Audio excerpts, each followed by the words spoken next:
and welcome back to Cottagecore Cooking with me, your host, Elena.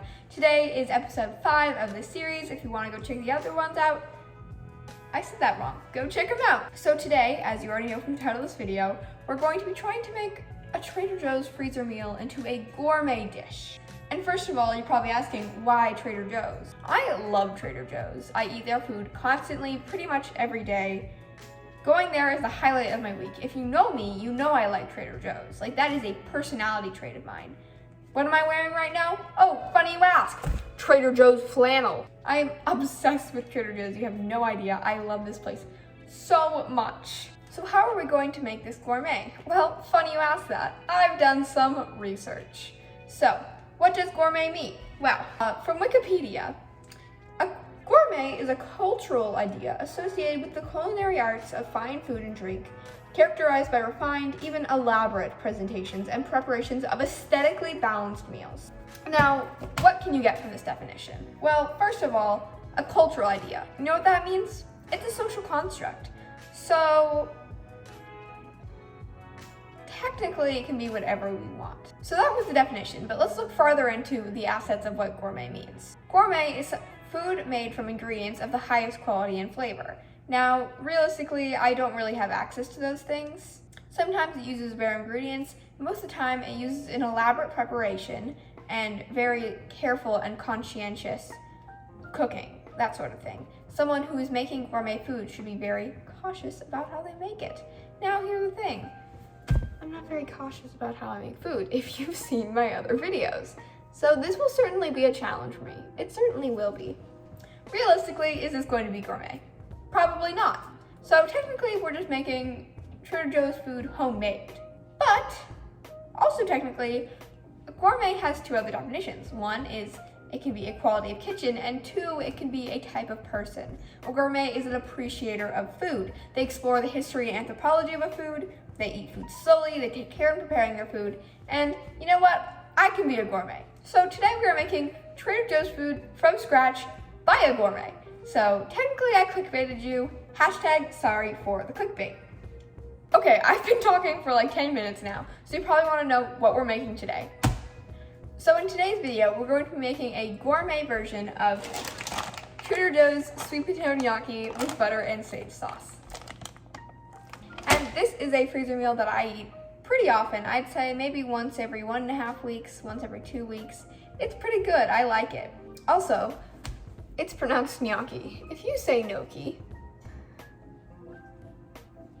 I don't like you. So the first step of this is gonna be tasting the sweet potato gnocchi to see what we're working with, see what texture we're aiming for.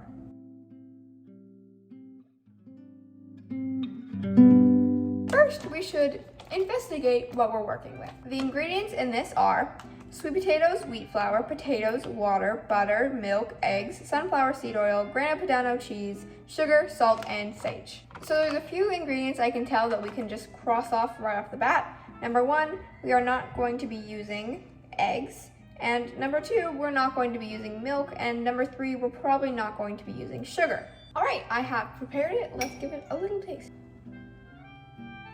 So it's definitely got a sweetness to it. Pretty chewy, but pretty also light. It's got like, you do happen to munch it a few times. Something I've always liked about these is like I press them down. So it definitely has to be pressable. The sauce is interesting. It's like, it's not clumpy. You can definitely see the sage in it. It's like thicker than butter. The sauce is very buttery, which is gonna be a little bit hard considering we are using vegan butter. Overall though, highly delicious. Okay, so I think it's about time that we actually get started on making this gourmet sweet potato gnocchi.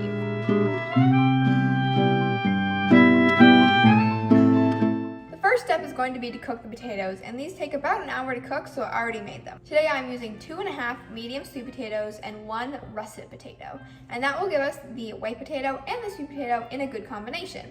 Now you want to bake these until they're nice and soft. I'm hearing a lot of oozies. I don't know why they ooze so much. That was definitely interesting, but... Okay, business idea. Right, you give messages to people, but the paper is sweet potato skin, and the ink is like the juices they drop.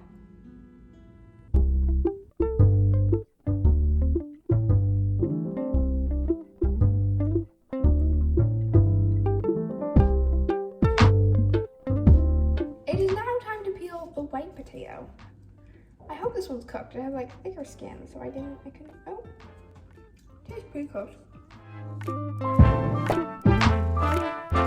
Okay, our potatoes have been peeled and now it's time to put them through a ricer. Part of gourmet food is being made with high-end kitchen materials. And that is why we're using this thing called a ricer. You put the potatoes in and you squeeze them out. So it makes sure there's no lumps. I'm gonna try to rice the white potato first because it's kind of just everywhere. Now it's time to rice.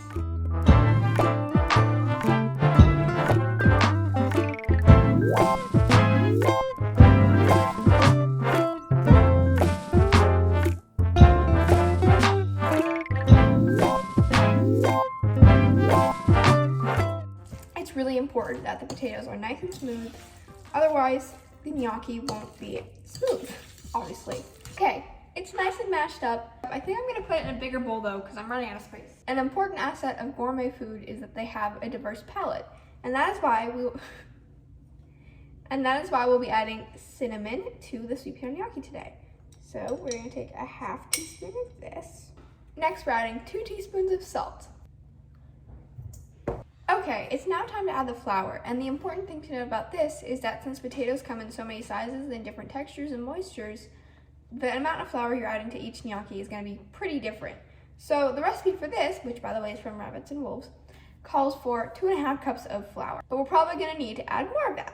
So first, we're going to be adding half a cup of flour at a time and stirring after each addition.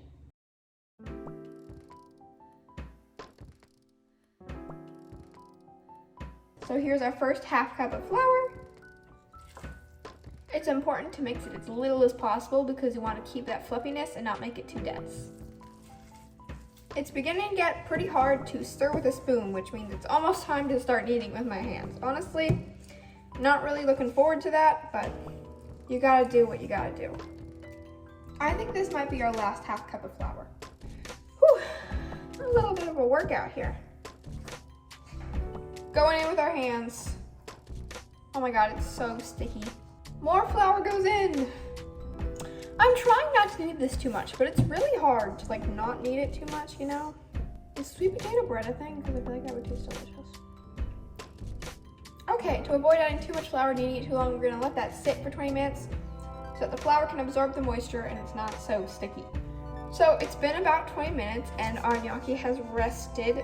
It's pretty unsticky now. Oh, I stand corrected. It's actually really sticky at the bottom. Okay, I have to have more flour. Back to square one. Okay. I thought, oh my God, we're almost done. No, we're not. So annoying. Okay.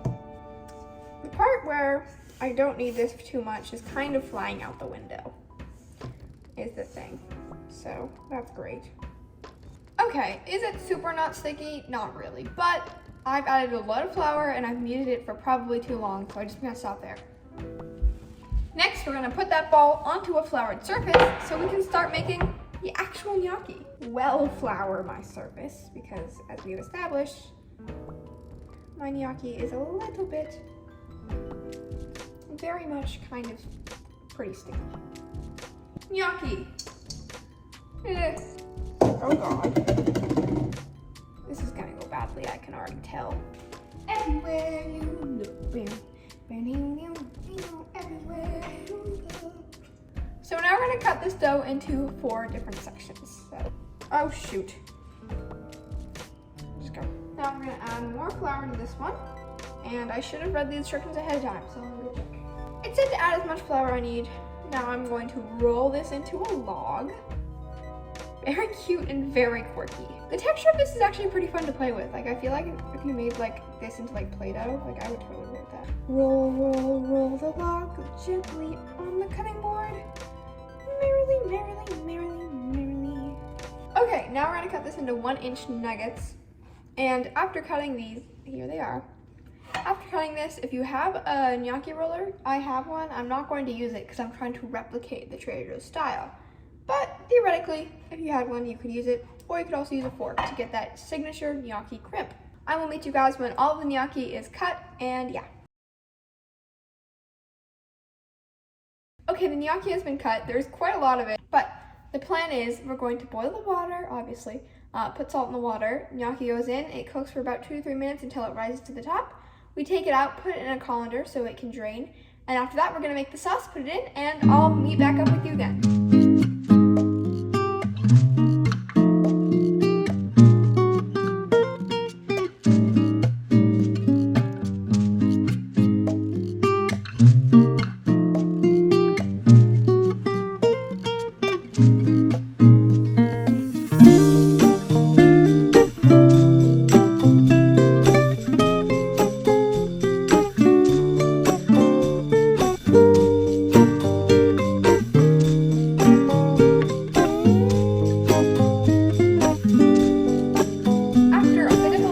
Process. It's finally done. We've got our gnocchi, and now it's time for the moment of the truth.